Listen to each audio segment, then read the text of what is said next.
Allez, bienvenue dans ce nouveau podcast dans lequel on va voir ensemble comment, par où commencer finalement lorsqu'on veut se lancer en tant que coach. Alors ça peut être coach mental, préparateur mental, coach sportif, coach séduction, bref, peu importe. À partir du moment où tu veux développer une activité de coach, qu'elle soit en ligne ou pas d'ailleurs. Si je fais ce podcast, c'est parce que je vais aborder une notion qui est hyper importante et qui fait que peut-être aujourd'hui, si tu ne l'as pas appliqué, tu t'es peut-être déjà formé chez d'autres formateurs. Alors que ce soit de la formation en ligne, ça peut être également un accompagnement beaucoup plus avancé. Tu as dépensé peut-être des centaines, voire des milliers d'euros. Et ce qui s'est passé, c'est que ça n'a pas marché pour toi, ou du moins en partie.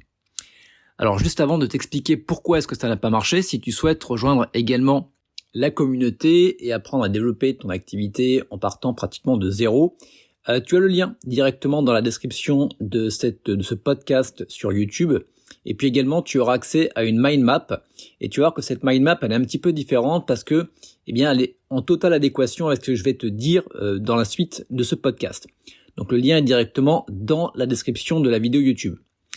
Donc finalement, pourquoi est-ce que ça ne marche pas pour toi ?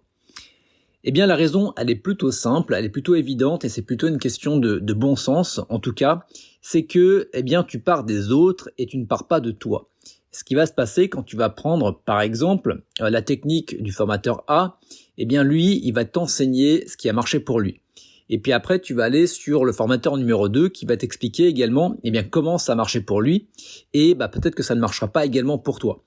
La problématique, quand on commence à faire ça, c'est que ce qui se passe, c'est que le formateur 1, parfois, il raconte totalement l'inverse du formateur numéro 2. Néanmoins, et ça c'est clairement paradoxal, c'est que les deux marchent. Les deux marchent, ça marche autant pour le 1 autant que pour le 2. Et toi, tu te retrouves un petit peu le cul entre les deux chaises et tu dis, mais bref, ça ne marche pas pour moi. Et un coup, je vais à gauche, un coup, je vais à droite, un coup, je vais à gauche, un coup, je vais à droite. Je teste et finalement, je perds du temps et je perds également de l'argent. Ce qui va se passer, c'est que tu vas forcément te bloquer, que tu ne vas pas avancer également. Tu vas penser également que ça vient de toi et tu peux même culpabiliser et être frustré finalement en te disant je suis nul, c'est pas pour moi, le coaching n'est pas pour moi. La problématique avec ça, et c'est hyper important que tu retiennes ça, c'est qu'il va y avoir une différence entre les principes versus les règles. Et ça, c'est fondamental pour pouvoir développer une activité, alors activité de coach, mais une activité de manière générale, et j'ai envie de dire également pour vivre ta vie de manière générale également. Dans le business, il y a des principes. Il y a des grands principes, je vais te les énoncer juste après, il y en a 3, et après il va y avoir toutes les règles. Les règles, elles vont s'appliquer en fonction des valeurs, des personnes, mais également de la personnalité. Donc la problématique quand tu vas par exemple suivre les cours de quelqu'un, lorsque tu vas, par exemple, faire un accompagnement, cette personne, elle a construit ses règles, ses stratégies en fonction de ses valeurs et de sa personnalité.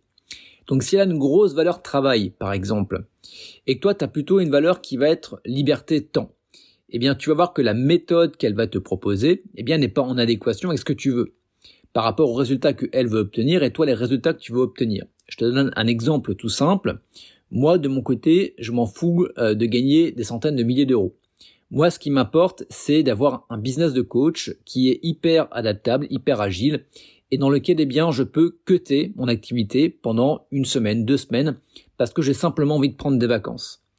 Donc forcément, si tu suis l'accompagnement de quelqu'un qui te propose de développer une activité de coach en mode, on va dire plutôt industriel, où tu vas devoir recruter des closers, où tu vas faire du closing, où tu vas devoir faire également des accompagnements, beaucoup d'accompagnements, tu vas devoir recruter peut-être une activité de coach par la suite. Bref, si je devais suivre finalement exactement ce que la personne faisait, ça ne marcherait pas pour moi. De mon côté, je suis plutôt en mode artisanal. J'aime bien avoir quelques coachés par mois, pas plus. Et il faut surtout pas que ça empiète sur mon temps. Alors quand je dis mon temps, il va y avoir le temps physique et également le temps mental. Donc tu vois, ça c'est hyper important de connaître les principes et d'appliquer tes propres règles. C'est la raison pour laquelle je vais t'énoncer maintenant les trois grands principes. Et tu vas voir qu'en fonction de ces principes, tu vas pouvoir t'appliquer tes propres règles. Donc les 3 principes sont les suivants. Le premier principe, ça va être finalement l'acquisition. Alors l'acquisition, c'est comment tu vas pouvoir te faire connaître auprès de tes prospects et de tes prochains clients. Donc canal d'acquisition, on peut avoir tout ce qui va être gratuit, tel que YouTube, tel que par exemple le blog, les réseaux sociaux de manière générale, etc. Et on va également avoir tout ce qui va être payant. On va avoir par exemple la pub Facebook, la pub Google, la pub YouTube, etc. À savoir qu'il n'y a pas forcément un canal d'acquisition qui est mieux que l'autre, parce que chacun va avoir des bénéfices et des inconvénients. Donc le but, toi, c'est de connaître finalement quel type de canal d'acquisition tu veux obtenir en fonction des résultats que tu veux, et également qui soit en rapport avec tes valeurs. Pour ma part, j'aime beaucoup le côté YouTube, le côté podcast, parce que c'est quelque chose qui me fait plaisir. Je prends plaisir à tourner des podcasts. C'est la raison pour laquelle tu me verras pratiquement jamais sur Instagram. J'ai déjà essayé sur Instagram, sur Facebook. Ça ne marche pas pour moi. Voilà, il y a toujours un blocage à un moment ou à un autre. Je sais que du contenu sur YouTube, je peux en faire. Là, tu vois, je vais tourner par exemple 6 podcasts en une traite.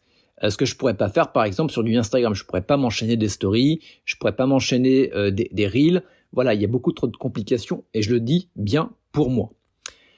Donc ça, c'est hyper important. Trouve ton canal d'acquisition prioritaire, celui qui va te faire kiffer finalement.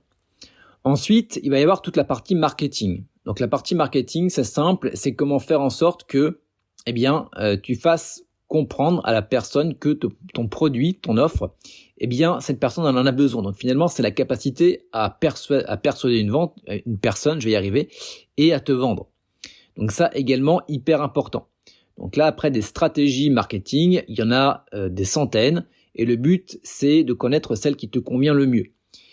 Dans la stratégie marketing, il y en a qui vont utiliser des tunnels de vente qui vont être un petit peu en mode usine à gaz, et puis il y en a qui vont utiliser des systèmes qui vont être beaucoup plus simples. Alors bien évidemment, il y aura des bénéfices et des inconvénients dans chacun d'entre eux.